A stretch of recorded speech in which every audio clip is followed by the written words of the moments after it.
Reefing Familia, what's up? March here, Fragbox TV. On today's video, hold on, let's see what's going on. Dylan, what are you doing over here? Dylan's got his hands in the display sink, harassing the corals. Not harassing, I'm just kidding. We are fragging. I should have done a video of this, but this red planet had grown out really nicely and had begun shading all of these corals. So it was time for fragging. Should have recorded that. Today's video though is going to be about Acans, because we got in some very nice Acans from Australia, from down under, mate.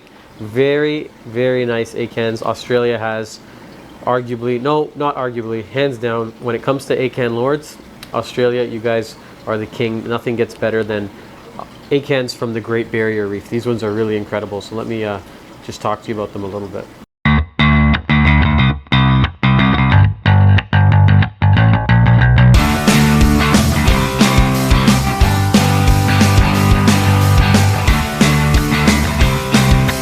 So in terms of LPS corals, these are one of my personal favorites. I'm always talking about Acans, Acan lords. I know they've been classified as Micromusa, but until somebody can comment below and tell me who classifies coral names, I'm going to keep calling them Acan lord. I know they're called Acan Micromusa, but I've been calling them this for 10 years, so it's hard for me to change that. But I think why I like them so much is because they don't have that typical sting that you have associated with LPS corals. For example, chalice coral, or even a better example, torch coral, euphyllias, the hammers, the frog spawns. Beautiful, beautiful corals. Crazy aggressive sting. They can only be placed next to each other.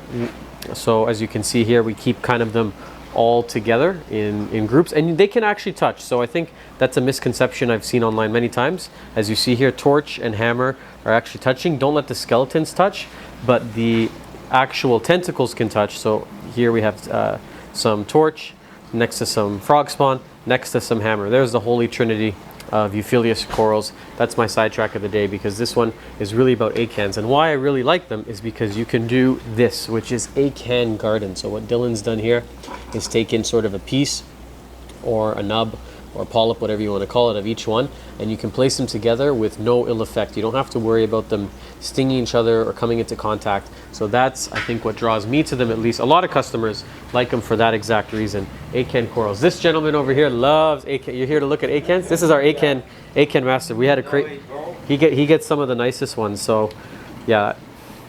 So Acans can come in some pretty crazy colors. Standard colors are kind of reds and oranges, and we also get some really nice ones from Indonesia, sometimes even from Vietnam. So they should have a fluffy appearance. What does that mean? To know if your Acan is healthy. So these ones came in relatively recently, so they're still a little bit kind of sunken into their skeleton, but when they're happy and they're doing their finest. So these ones have been in this aquarium for quite some time now, quite a few months, and you can see they just look really fluffy. That's what I say. That's probably not the correct term, but I'm going to keep going with fluffy or fat. You see, like the flesh is almost jumping right out of the Acan, so that's a really good sign. To get the best color on them and to get them growing, we do recommend feeding them. It's not necessary. They're photosynthetic, so like most corals, they're just going to take in light and carbon dioxide and all that fun stuff and turn it into energy, but we do highly encourage feeding them. It is fun to do, and they're really responsive, so they'll just gobble up basically anything you give them. These corals are almost like pigs. You can feed frozen brine, mysis, even fish food. What we recommend here in the store and what we use is this stuff over here. I'm not sure if you can find it at your local fish store. It's called Vitalis. These are the LPS pellets. Really high quality food. I love this stuff. Well, I don't eat it, but the corals love it.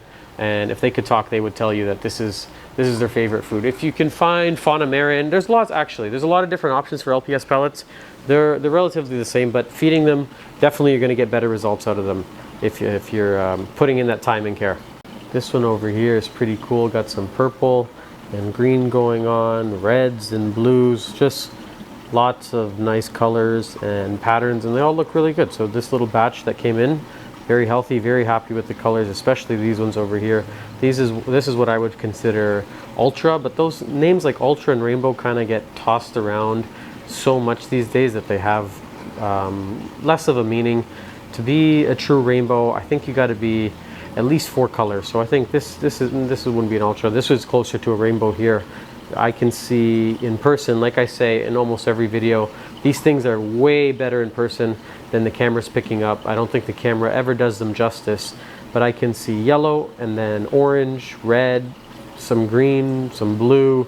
There's minimum 4, maybe 5 colors, and I'm slightly colorblind, so that would be a true rainbow acan there. Most of these are going to get fragged up into smaller pieces just because the cost of them bringing them in is quite expensive. To ship them from Australia to Canada, there's a lot of shipping charges and paperwork and stuff that goes into it that makes the coral quite expensive. Something like this would sell here for, I want to say, probably 500 to 600 Canadian dollars.